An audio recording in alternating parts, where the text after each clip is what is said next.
Okay, I know what you guys are all thinking. What is TCS? Who is Tata Consultancy Services? Has anyone seen our logo before? One person raised their hand up the back. A couple of people, okay, that's interesting, but we're working at about 99% of us here not ever having heard of TCS. And it's interesting because TCS has been in Australia for over 30 years, and we have over 500,000 employees worldwide across 46 countries. Last year, our revenue at TCS was over $25 billion US. We're a massive company that none of you have heard of us. There is a good reason for that. Now, the reason for that is because TCS is primarily an IT services and consultancy, which means that we have a set of clients that we work for. Our clients come to us and they say, hey, we've got a problem. How can you solve it with tech? What technical solution can you provide to us? So you might not have seen our logo, but you might recognize a few of our clients. Hands up if you've seen any of those ones. Whole room, there it is. Okay, so my name is Taylor. I work for TCS.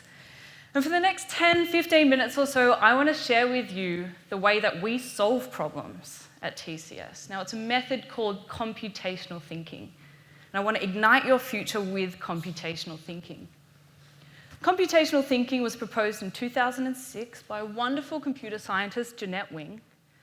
And we at TCS believe that if you employ the strategies of computational thinking, then it will allow you to anticipate changes. You'll be able to be precise and logical and form innovative solutions just like we do every single time you face a problem. Now, computational thinking, it's a strategy. It has 7 strategies to it. I'm going to walk you through them now. It's thinking like a computer scientist. It's thinking like a computer, but I guarantee you will have done them all before. So the first one, you've done this all right now, collecting data, taking information from a source and storing it. It's a simple one. We do it all the time. The next one, analyzing that data, where you take that information and you process it. Hands up if you've ever tried to find out your marks at the end of the year. Okay, so you've collated your marks, you've put all your marks together and you found your percentage rank. Maybe you might have asked your friends for their marks as well. And in that way, you're scaling yourself. That's you using the computational thinking strategies of collecting and analyzing data. You're already thinking like a computer scientist. That's helped you solve problems of, will I pass? Or what uni can I get into? Or how much effort do I need to put into this assignment to not fail the subject? So collecting and analyzing data, we do it all the time. Moving on, the next one is abstraction. Now, abstraction, just checking that I'm getting these right. Abstraction is all about removing details to make something more simple, making a main theme. So think about when your English teacher asks you to read a book and find the main theme of that novel. You have to take away all the details and bring it in and find that one main theme. That is the computational thinking strategy of abstraction. You've done it before. Now, for the next one, I want you to think back to the last time you saw a weather report, or if you've ever checked the weather radar. Now, when you watch the weather report and you watch the weather radar, you'll see big maps, you'll see rain clouds sweeping across maps. And what that is an example of is building models. So when we build a visual representation of our data, our weather report shows us massive maps and symbols and rain clouds and rain symbols because that is a visual representation of data. Without those symbols, without that model, it would be very hard for us as common people to know whether it was ever going to stop raining. Before you shy away at this one, I will just say developing algorithms is just creating a set of instructions. Developing an algorithm is just creating a set of instructions. When you make a major work in food tech or DT or art or woodwork, when you make that major work and you have to take down every single step that you took to make that major work, that is developing an algorithm because you are creating a set of instructions. Now, Speaking of instructions, I want you to think back to the last time you wrote an essay. Last time you wrote an essay, do you remember writing the introduction and the body and the conclusion? Another computational thinking strategy of decomposing problems. When you're given an essay question, you never just go out and write the whole thing. That's too large of a problem. It's too difficult. You break it down. You decompose the problem into separate parts. Computational thinking. The last one here is pretty simple. Finding patterns, finding similarities, drawing similarities between different things. When your art teacher asks you to find similarities between different works of art, that is you finding patterns. Finding patterns allows us to make predictions. It allows us to find solutions that can better fit a range of problems. So those are the 7 strategies of computational thinking. Thinking like a computer, thinking like a computer scientist. You've done them all before, and you don't just do them in IT. You do them across all your subjects, and we know at TCS you can solve any problem with these strategies. So how can you use it now? I wonder, what can you see here? Hands up if you can tell me what you can see. Yes. A thinking emoji. Excellent. Yeah, I love that. It is a thinking emoji. Is that what we can actually see, though? Or can we see a circle? Can we see a few little lines, a face, maybe a pointing hand? Did anyone think of those things first? Or did you guys all go straight to the thinking emoji? Go straight to the actual emotion of being perplexed or thinking, I don't know. It's very interesting. What about this one? Take a look at it. We've got a hand up the back, yeah. Okay, yeah, I'm running late, absolutely. Anyone else? Yeah? Running late for school, okay, yeah. Any other different answers at the front here? The clock emoji, the sleeping face emoji, the female running emoji, and the... Love it, okay. So we've got running late for school, all the different emojis named as well. Any other different answers? Right up the back? You slept in, okay, excellent, I love that. All these different meanings from this emoji sentence. And yeah, the message is probably something like, I slept in, so I had to run to school. So you guys are all correct, well done. Now, what does emoji have to do with computational thinking? Why am I showing you this? Does anyone want to take a guess? Which of these strategies did we use? Okay, yeah, here at the front. Building models, excellent. Why would you say that? Because it's visual and it's not saying I slept in and I was from school. Excellent, all right. Yeah, so building models because it's not actually saying that we slept in and we had to run to school. It was showing us. Yeah, we've got a hand over here as well. Finding patterns, yeah. Why is it finding patterns? You're finding the similarities between every single character. Interesting, yeah. So you're finding similarities between the characters. I love that. Awesome. There are a few here, so I'll keep going. Up the back.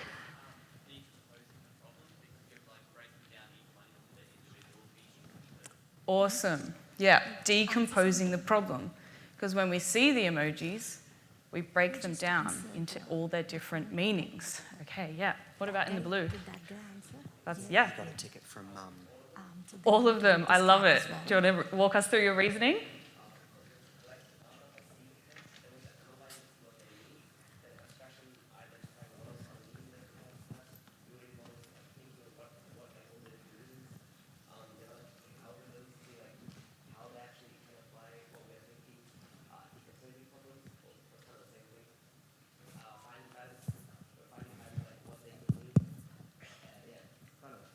Awesome. Okay, so that answer was essentially all of them. Because if you read all the definitions up there, that's what you just did for interpreting those emojis. How interesting is that? Computational thinking is something we already do, something you all know how to do. We do it every day. But I guess the question is, if we do it all the time, and we're doing it right now, we do it without thinking about it, then why am I bothering telling you about it? If it comes so naturally to us, if it comes so naturally and it's just such a normal thing for us to do, we do it without even realizing, then why do we bother naming it? I mean, I love seeing the hands, but it was rhetorical.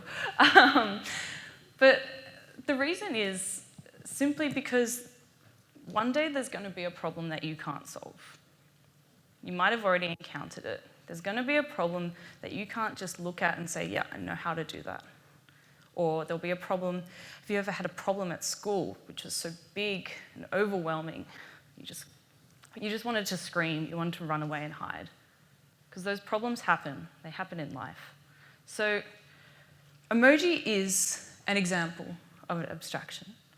It's a new language that we've created, and it's a language that we've created by abstracting the idea of an emotion. Because like we had from a few of the different answers, when we abstract the idea of, we don't need to write down all the different words anymore. We can just show a picture. It's also an example of building models. When we put the emojis together, we build a sentence. And it's also an example of decomposition. So when we read those sentences, think about when you read the sentences, you don't read them one by one. You don't read the emojis like you would words. You look at them and then you take them in blocks. You read them in relation to each other. So you decompose those problems. Now, what does this have to do with careers? Heaps of people use emojis. Heaps of them. And they're not just in IT. Not just the people in IT are thinking like computer scientists.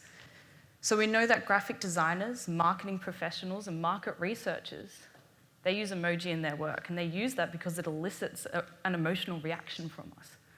We all saw, when we saw that thinking emoji, the first thing that popped into our minds was, perplexed, I don't know. So we got the emotion straight away. They leverage that emotional reaction from us in their work. Medical professionals use emoji. You can see the Wong-Baker pain assessment tool over here. So that was made so that children were able to abstract their idea of pain, because children can't talk about their pain if they're in pain, but they can point to a scale. So these are ways that computational thinking pervades different careers, and the idea of thinking like a computer and a computer scientist will come across any career, regardless of whether you end up going into tech or not. So when we think about using emojis and using these different models of computational thinking, those different 7 strategies, I spoke before about having a problem that's just so big, you don't know how to solve it. Now that's our job at TCS. We work for our clients to solve those big problems that can't be solved. So I want to give you an example from TCS, something that we worked on a few years ago. And the problem was rhinos. What's the issue with rhinos? People are killing the rhinos. Rhinos are being poached.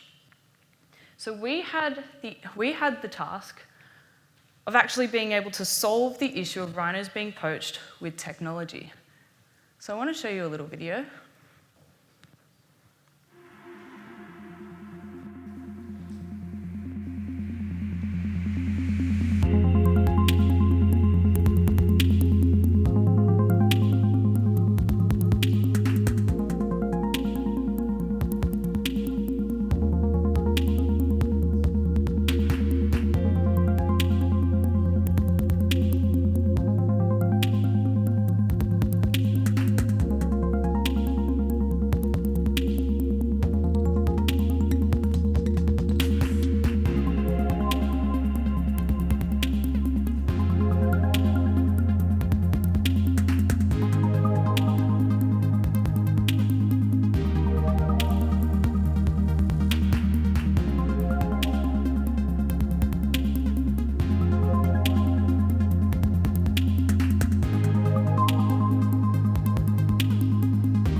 How interesting is that? Wow, solve rhinos being poached with drone tech. Does anyone want to take a stab at what computational thinking strategies might have gone into this solution? Your hand is very quick. Taking down the thing into smaller pieces, like what do we need to do to that the ground do, but how can we do it better? Okay, thinking from how do we fix the problem to how do we improve our already way of solving it? Absolutely, yeah. So decomposition, breaking down that big issue into smaller pieces, so then we could say, hey, how do we actually make the problem into a solvable part? I love that. Yeah. What about you? Creating models, because to track the locations of disturbances or illegal settlements, you can plot that on a map or a graph or something like that. Absolutely, yeah. So creating visual models where we were plotting data potentially on graphs to find out where those illegal settlements were from the poachers. What about over here? I'd say quite a few, because you collect the data first, you look at what was happening to the rhinos, how many were dying, and how it's affecting the national park. Then you actually analysed how to sort that out, and you came to the conclusion that monitoring was the best way possible. So that's the first two. Mm-hmm. Then used abstraction and decomposition to first kind of break down what is the first issue to look at, and that is then getting there, and then figure out the next step to that using algorithms. Okay, how can we stop this when, okay, we can monitor them, and then we can just get to them before they actually manage to kill any rhinos. Absolutely. So we've got collecting data. So how do we know this issue is actually happening, and analysing that data, and then looking at decomposing and abstracting the issues of how do we actually solve this issue? Like, how can we make this issue more simple? So when we solved that issue, oh, sorry, can you click for me? At the end. Awesome, thank you. When we solved that issue, it wasn't just our technical teams using computational thinking. So sure, in TCS, we have all our tech people. We've got our developers, solutions analysts, testers, solutions architects, a bunch of different range of tech careers. We've got our consultants, which go in between our clients and those tech teams, and then we've got the rest of us, our HR, our sales team, our marketing team, our executives. All of these people are using computational thinking, and without computational thinking, solving a problem like rhinos being poached wouldn't be possible with tech. So to build those solutions, like we heard from a few of you in the audience, we were collecting a bunch of data. We were abstracting heaps of data to make visual models. But that is not the whole story. So we also have our sales team. So our sales team is a really important part of tech. They're the ones who are collecting the data on our emerging markets. Without our sales team actually identifying the fact that we had an emerging market in conservation, we would never have been able to work with that project. When we talk about our project managers and our executives and our leaders, they are all the time decomposing problems. Because if they don't decompose a problem, then they can't give finite and achievable tasks to each of their team members. It just doesn't work. I will say that not everyone in our company is fluent in Java or Python or C++. Not everyone is fluent in those languages. But we are all fluent at computational thinking. So the next time that you guys get a really, really difficult problem that you don't know how to solve, whether it's in school, or if it's in life, or if it's just any point in the future, I want you to think back to those 7 strategies: collecting data, analysing data, building models, decomposing problems, so breaking them down, abstracting problems, finding main ideas, building algorithms, creating sets of instructions, and finding patterns, similarities between different things. Next time you guys have an issue, I want you to think back to those 7 strategies and employ them, and I guarantee that it will help you. Does anyone have any questions? Oh, yes, your hand. What's the hardest problem you have faced? What is the hardest problem that I have ever faced? This presentation, in all honesty. I could delve into that, but I think there are a lot of computational thinking strategies in my presentation. The big wheel that you saw at the beginning, it took me a really long time to come up with a way to show you those strategies without just throwing a bunch of data onto you. So I actually abstracted it and gave you focus points, yeah. In action, there you go, yeah.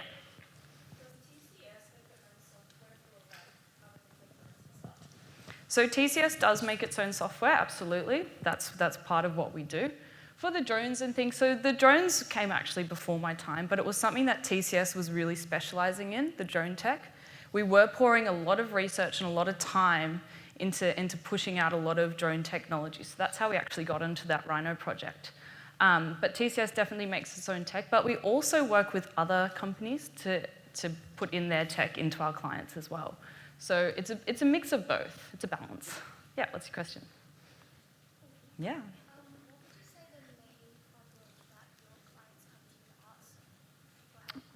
The main problem that clients come to us with is probably help. That's it, help. Improve our business, like that's the problem.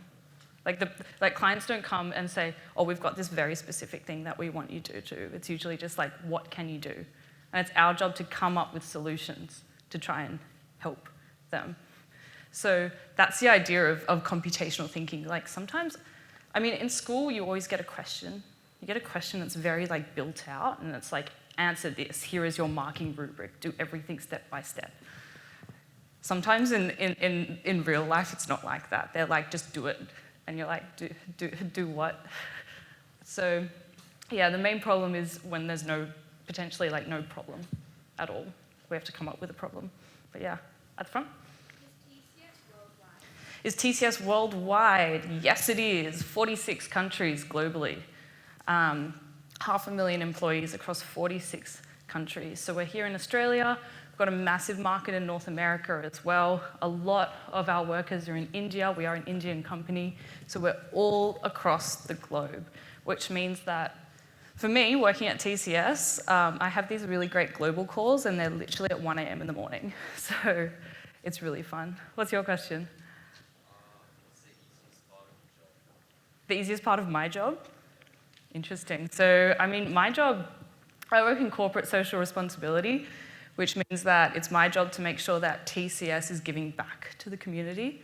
The easiest part of my job, was it? Also this presentation. So, yeah. Up back. What part do you enjoy the most? This presentation. Okay. Guys, thank you so much. Have a great day.